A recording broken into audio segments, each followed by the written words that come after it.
talked about the story of the Olympics. Whatever comes naturally to you, Pat, and then we'll fit it all in. Okay. Yeah, all right, yeah. Okay, ready? Yep. Yeah. Okay, Andrew, thank you.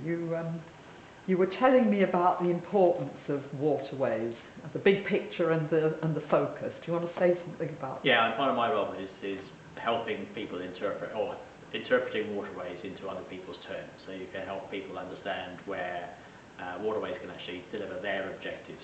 And obviously from my own point of view and our own organisation's point of view, there are mutual benefits in that as well.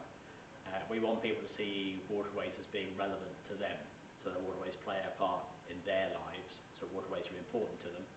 Because in the UK, it's only 60 years since waterways were being abandoned and filled in, and we never want to go back to that. And one of the ways of ensuring we don't go back to that is make sure that waterways are part of people's lives, and they want to protect them and look after them. So in terms of in rural areas, then the tourism and the visitors to waterways provide a support for facilities that are actually very important to local people. So maybe a shop, post office, local pub.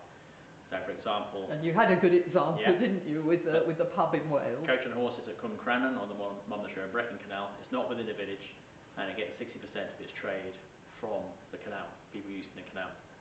And 96% of the users of the canal are land-based visitors. They're walkers, they're cyclists, they're anglers, they're people who use the land rather than the water.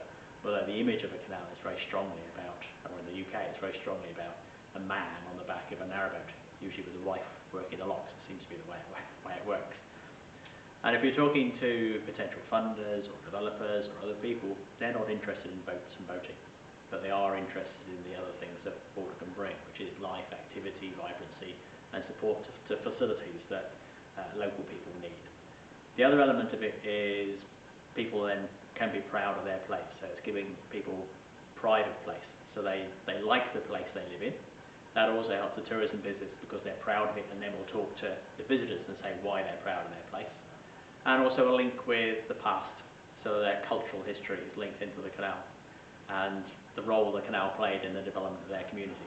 So that gives them a common theme. If you've got a lot of incomers coming to an area, or you've got an ethnic mix, then again there's a common understanding that can bring people together. And then if you actually got a level of commitment and interest in the local community, so they then start volunteering and working on the canal or around the canal. At Llangaffic we've got a very active village community, and they've taken over a piece of woodland. They're removing a non-native species, they're putting in bat boxes and bird hides, they're also using the trees for coppicing for biofuels. So it's now part of the community and part of a much bigger picture. But there you've got people from all sorts of backgrounds working together and mixing together, and then you build understanding and familiarity with the people. So there are all sorts of, to use the jargon phrase, social cohesion and capacity building, and all that sort of stuff can be done around waterways as well. Then if you're looking at a bigger area or a wider area, it's making sure that the waterway is not seen as an edge or a barrier, but actually taking a helicopter view, looking down onto the wider area and the part that the landscape plays, and the waterway as being an integral part of that landscape. So one example is the Olympic site, where the waterways within the Olympics, and there are waterways crisscrossing the Olympic site, going across it and through it and up and down it, and using those waterways within the site itself.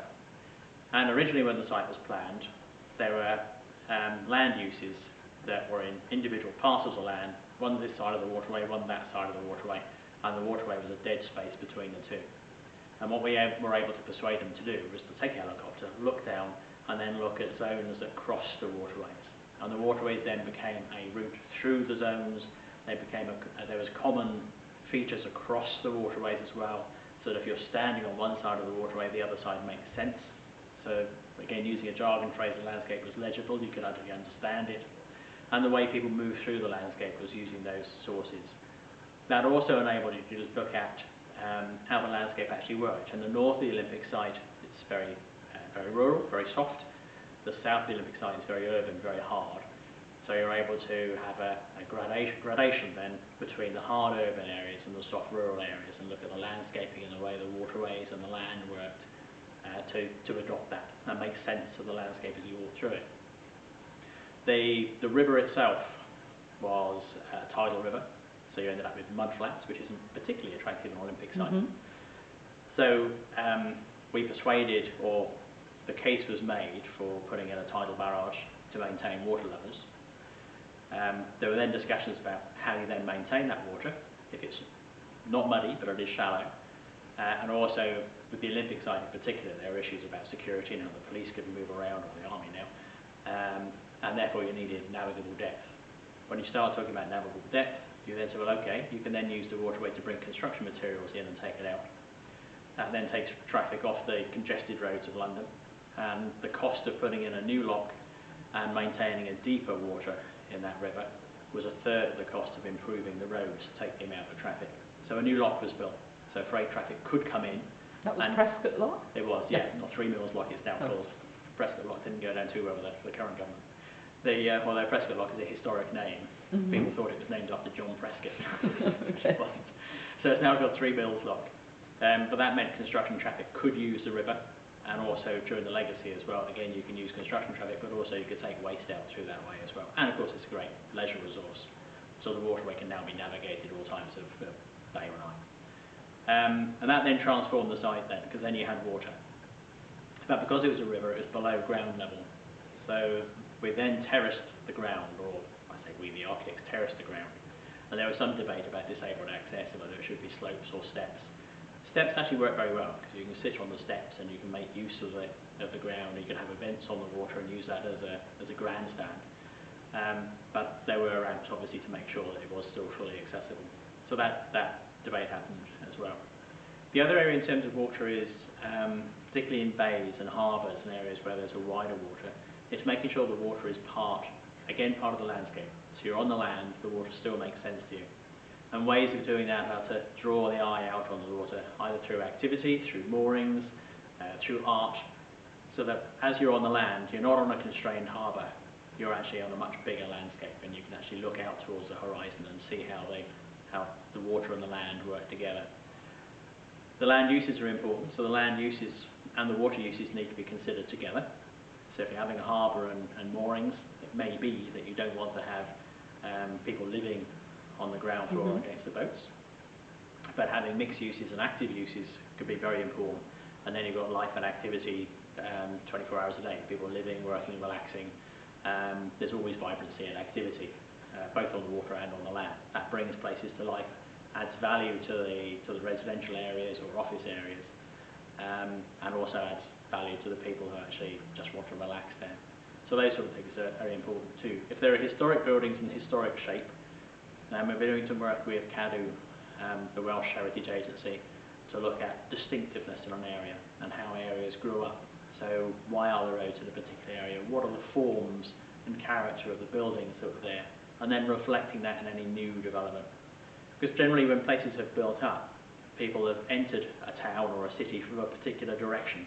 And quite often you see new developments and new car parking that mean people then come in from the side. So when you come into a high street, it no longer makes sense. You're coming in from a different angle, whereas it's been designed for you to travel through a town in a particular way, and the buildings make sense visually in that way as well. So again, it's making sure that the areas make sense to you visually, in your senses. It just feels right as you go into a place. And then if it feels right and you're happier, you're probably going to spend longer there, spend more in the shops and the businesses, and again, that creates opportunities for the people who live there as well. So it's getting all those things together. So part of my job is actually helping people to see waterways in a different way, and see how they can be used as part of the landscape, how they can be used to generate economic growth, create jobs, support jobs if they're there already, change people's perceptions of an area, which can be extremely powerful. It's amazing how just restoring, improving, or putting water into a place changes people's perception, brings new investment in. People will invest in an area where their employees want to live and work. So again, that helps them as well. So it's selling waterways to other people, helping them see how they can use waterways to deliver their own objectives. And that although a lot of waterway infrastructure can be seen as being expensive, if you look at the public benefits that waterways deliver, it's actually a really good return. It's very cheap. But they deliver a little of a lot. So you have health and well-being benefits, particularly in terms of mental health and chronic disease. You've got sustainable transport, which these days generally in the UK is walking and cycling. You've got quality of life, just people just feel better because the waterway is actually there, and then of course you've got the economic benefits on top of that, as well as conserving part of people's culture and history. So there's all manner of things that are delivered by waterways, and I'm sure I've left a few off there, But that was brilliant. But there was a particular comment you made about blurring the edges, which I think, from the point of view of contemporary spatial planning and the kind of planning that the partners might be involved with, that was a very practical proposition, or something that one can visualise. Do you want to say a bit about that? Yeah, I think there's two other areas where you're actually looking at land and water, and one is to blur the edges between the land and the water, so that you haven't got a fixed edge, but both visually your eye is drawn out to the water or vice versa, so drawn into the land, so that you haven't got a fixed edge between the two. It's using that activity on the waterway to help you actually see that you're part of a bigger area rather than being constrained on a harbour side. But the blurring can also be in terms of uses. So looking at public space and looking at the ground and the water in the same way as public space, so it's both accessible for different uses, and how the uses can change. So it might be a car park one day, but it could be an open air theatre the next, or it could be an art installation next, or it could be an area for public meetings. So making sure that the ground itself is flexible in its use, and you can bring uses there, or you can change the uses as time goes on. And I guess that would shift on a daily basis, say during the day and perhaps at night. Absolutely. I don't know if you want to say something about that. A little cafe bistro I went in many years ago, which is now part of the Ludlow Food Centre. But if you went first thing in the morning, there were Formica tables, and it was a transport cafe. You went at lunchtime, and it was a little bistro with Formica tables with cloths on and slightly different lighting. Went back in the evening, and it was a restaurant. And it's thinking about the same way, how you can use the same bit of infrastructure in as many ways as possible. The Stockton Riverside Festival has been a very good example of that. I think it still is, but Stockton has improved to the extent that it's not quite as surreal as it was the first time I went there. But there they used the ground in an extremely different way for art installations, which were primarily street theatre and street artists working. So that a roundabout had a freight container on it, which had two cinemas in it, just on an ordinary traffic island. There was two cinemas on there.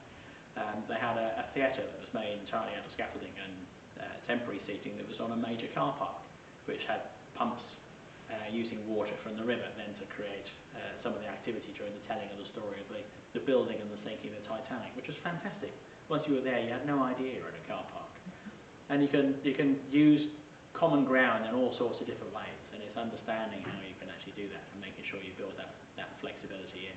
And I guess also there's a seasonal element in this, isn't there, that will change depending on what latitude the different partners are at in relation to what's possible and what the opportunities are. I think that there's a seasonal issue in terms of using the summer season and the conventional tourist season to support facilities that then last throughout the year.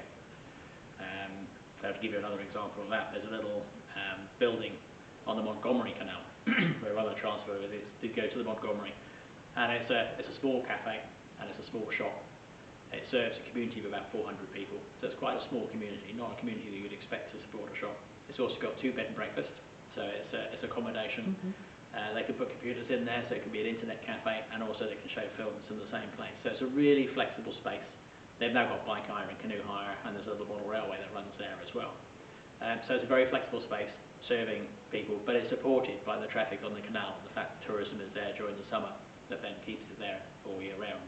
The other way is using activity, festivals, events as a way of extending the season and bringing people into the area outside the normal season, either extending the season or doing something completely different. Something we can't do in the UK at the moment is do what they do in Canada and elsewhere, which is actually have a completely different use of the water in the winter. So just recently the Rideau Canal has now opened again as a skating route in Canada, and you see it elsewhere as well, where canals are used to skate, or we see it in town piazzas now, where you've actually got an ice rink in the winter. We don't have the sustained winters to allow us to do it on the canals, but that's one example. But there are all sorts of other ways of actually using the water, or perhaps activities like hedge laying in the autumn and things like that as well, that could bring traditional crafts to life, but also create activity and bring people to a waterway out of season. And that might require some extra skills or some extra learning or some research or something to